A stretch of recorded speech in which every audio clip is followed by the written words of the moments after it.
Moritz, regarding productivity of the asset class, what do you think of this idea maze? And credit to Balaji for the concept of idea maze. Gotcha, understood. I would say that I think you can have founders who are incredibly strong in one aspect, maybe very technically strong, and they lack the ability to create a market, but they are still capable of building an incredibly successful startup because they don't need to have themselves the full package of skills required to make a startup successful. And it's more important to create something that is appealing to have people join the team who complement the founder and provide those skills, such as ability to sell, pitch, and create a market, as you say. So I would repeat my hypothesis that what is fundamental is that a founder has the willingness and the drive to dedicate themselves over extended periods of time and go through pain in order to make this a success, and B, something that gives them a competitive edge over others that makes them more likely to have an angle in their startup that is greater than their competitors. And that may be the ability to put a team together. And that in itself is a competitive edge. Completely agree, Stephen. The example of that is Satoshi Nakamoto. And to be clear, I'm not talking about everybody having to do short form videos. Not everyone has a face for short form video. I don't particularly. It could be in the form of GitHub repos. It could be in the form of pseudocode. It could be in the form of a PowerPoint. It could be in the form of many ways. But there's so many ways to show your bona fides as far as a founder that knows about the problem that you're solving and cares about it, and to demonstrate that you're going to be committed to solving it. No, you're certainly right that we are infinitely unproductive, where there are infinite amount of secrets to be discovered that founders can leverage to improve the current way of doing things. That is for moral knowledge, but also for how we do deals, how we invest in companies, and so on. So I think definitely we'll improve that over the years and decades and more. And I think Andreessen Horowitz also innovated quite a bit with their very operational model. I haven't seen any drastic, interesting projects here recently, so would love to hear how you plan to change that. I think the solution, or a better paradigm, has a few elements. The first one is discovery. Think about all the interactions between founders and VCs as they try to chase down capital, and how all that's pretty much lost. There's no upvotes, there's no hearts, there's no indication of whether that interaction might have led to a positive experience or negative experience. There's no algorithm that can determine who has interacted with a founder and their startup and then serve that up to somebody else. I think the first one is surfacing founders to a wider market outside the gate-kept capital world of VC. The second part is monetizing founder energy at the idea stage so that everybody can earn upside and be rewarded with a founder coin in a closed loop system so that it's not a security, and then allowing that founder coin to be redeemed for access to the service or collaboration opportunities. That's the second part. And that second part's important because it allows a low CAC, high growth paradigm to emerge rather than the current one, which is idea, then chase down VC if you can get it, and then hire a bunch of people that are very mercenary, super expensive, and then go out and try to acquire customers, super expensive, and then pay a lot of engineers, super expensive. It just doesn't work as a early stage model. The third part is crowdfunding, allowing people to redeem those closed loop coins for actual ownership. This is a securities offering, but Reg CF in the US allows for startups to sell up to $5 million of securities in a year, which is plenty of money, more money than I think is needed at this stage. Essentially a productized YC application where everyone could participate, not just YC, and where you get algorithmically served startups and founders that match your preferences. Then VCs corporate VCs will obviously start paying attention, because this is real traction rather than faked heat signature, which founders have become expert at faking. So obviously it requires smashing together a bunch of stuff that has never been smashed together. On the one hand, you need a consumer facing app which allows discovery. On the other hand, you need the compliance aspect of closed loop digital assets, which aren't money. It doesn't qualify as money transmission in the US because it's closed loop. And then you obviously need the compliance aspect of the SEC reporting for the Reg CF offering. But smashing all these things together is pretty interesting, because the way it's all pulled apart now is super inefficient. And I think allowing this to be a discovery tool for startups and founders, and then VCs coming in afterwards, is the paradigm that will work. Why? Because VCs are really good at selling to LPs. They're not good at picking founders. They've never been good at picking founders, at least not for the last 30 years. Last thing I'll say is that I don't think SaaS is any longer any kind of defensible startup, because the product cycles are getting tighter and tighter, and AI is making it so easier to replicate. I think the only defensible mode is going to be network effects, and the only defensible network effects are going to have to be tied to upside sharing with the participants of the network. I know that's a bit controversial because Web3 has been discredited, but from what I see, it's the only way forward. And then lastly, I would say that you need to have lock-in with some kind of regulatory compliant moat around it all, because even the network effects are going to be hard to defend, even when sharing upside, because the next copycat that gets AI to just copy paste your solution could just pay 50% more. So I think you need all three now. Sadly, you need the SaaS, the network effects, and then you need the regulatory compliance capture hurdle to stop other people from ripping you off. I'll also say that I'm aware that there's something ironic about somebody who hates big government as much as I do using it as a regulatory shield. But my father used to have a saying that, which is, you kiss the hand that you can't cut off. And I guess that's what I'm applying here.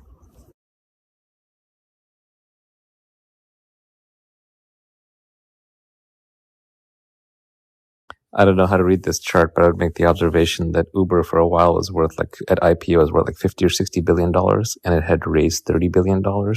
So I would not call that an extremely efficient use of capital, which leaves a lot left over to share with the drivers. I hear you on bootstrapping network effects and sharing equity, and it's kind of a nice to have, but I don't think it makes or breaks these kinds of businesses. They're actually pretty hard to build, especially once you get into meat space and you're having to subsidize rides. Super hard to build. Not taking anything away from Travis or Daria or anyone else involved. I just thought it was interesting to see the accumulated operating loss versus that profit, which is the green bit at the end, which sent the stock up. Ultimately, they took venture capital. They figured out a solution. They spent a lot of money inducing demand. They spent a lot of money subsidizing supply, and they won the whole thing. And they improved one of the thorniest problems, which is how do you get strangers to drive other strangers around in a way that's 10x, 100x better than a taxi medallion model. But I also wonder if, given that they've won everything now, and so now they're going to, and they've already started raising prices, paying less to drivers, and they still have a ton of overhead. I can't imagine the levels of hierarchy in that organization, whether that's an opportunity now for a different model that somehow induces demand, subsidizes supply with the cost of capital rather than the expenses. So you don't have to raise the capital, then burn it. I don't know. But I imagine they're going to abuse their position, as most monopolists do. And that might create an opportunity for a third way that is neither Lyft nor Sidecar nor Uber nor taxi medallions, but nor livery black cars, but something else. I also love Airbnb and Uber for their naughtiness, because it confirms my thesis on value accrual in tech startups, which is that value accrues where naughtiness brews. And so I like it for that reason too. Validates me.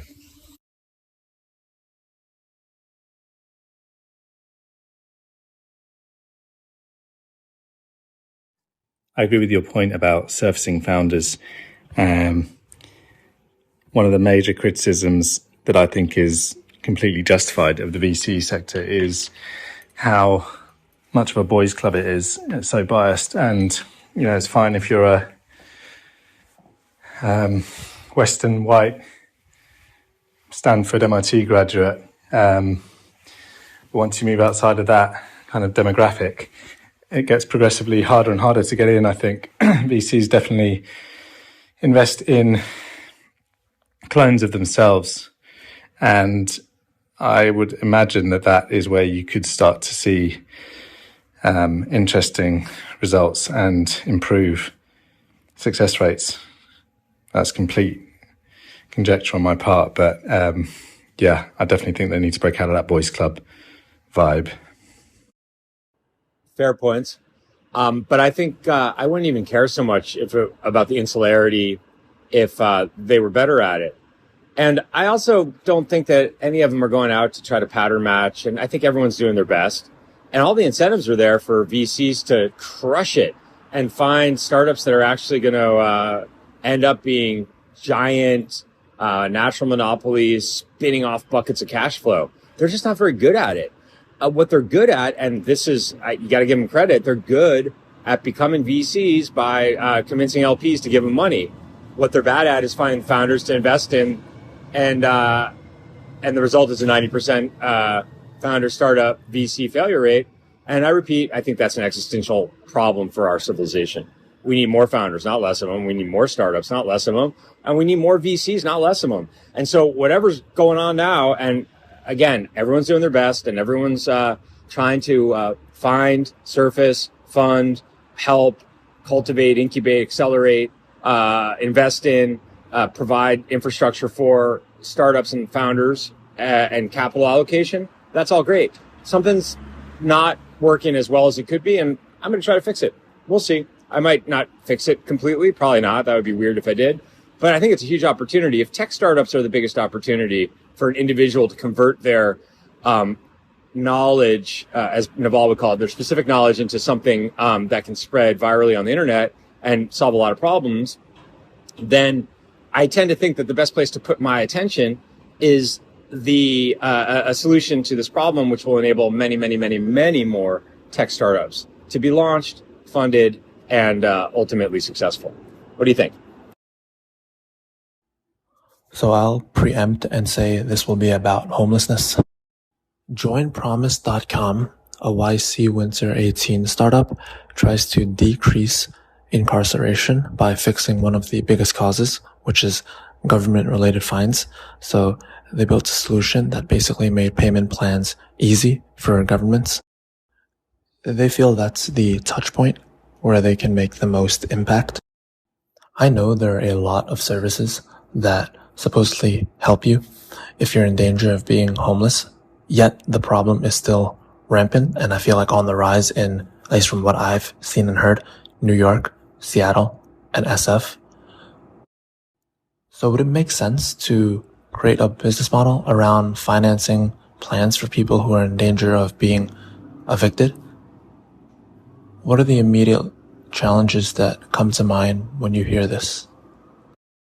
Stephen, I very much resonate with your point there about the boys club, but I think this is, for me, not even for the VC sector. I've been trying hard to get into the angel sector here in Germany, and it's been extremely hard. There are a few women there, but even they, I know, have a certain handle off from their integrity, and I do not know if I want to do that. The day I might end up doing that is probably the day it will get easier for me to get in. So it's probably something that I got to decide myself. There's a little bit of discussion about Uber and Airbnb, and I think it's worth describing some of the nonsense and rackets they've committed. So, if I tracked cops in all 50 states and every country I went into, I would have 3-letter agencies domestically and internationally crawling all over me. Now, why did Uber track cops? Because taxi medallions generate local tax revenue. Ubers do not. They export it to foreign tax domiciles in the state, and the locale doesn't get any indigenous tax revenue. As a result, cabs generate tax revenue per mile. Ubers do not. When cops stopped Ubers, they couldn't because they were being tracked, and so the Ubers wouldn't show up. Tracking cops is a felony. And so attorney generals in all 50 states wanted to put Travis Kalanick's head on a platter. Travis hired the former attorney general of the United States, who closed backroom deals with every state, and he was able to create something called a transportation network company license.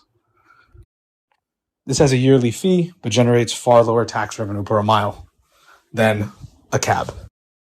Now, this creates a self-inflicted gunshot wound for pension funds that financed all this venture capital stuff because there wasn't enough tax revenue, so they had to take a risk to get yield to pay off the pensioners.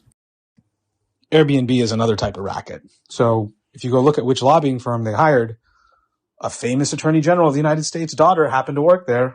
Let's go do the math, people. The moment the daughter left, Airbnb stopped hiring that lobbying firm. Let's read between the lines a little bit here.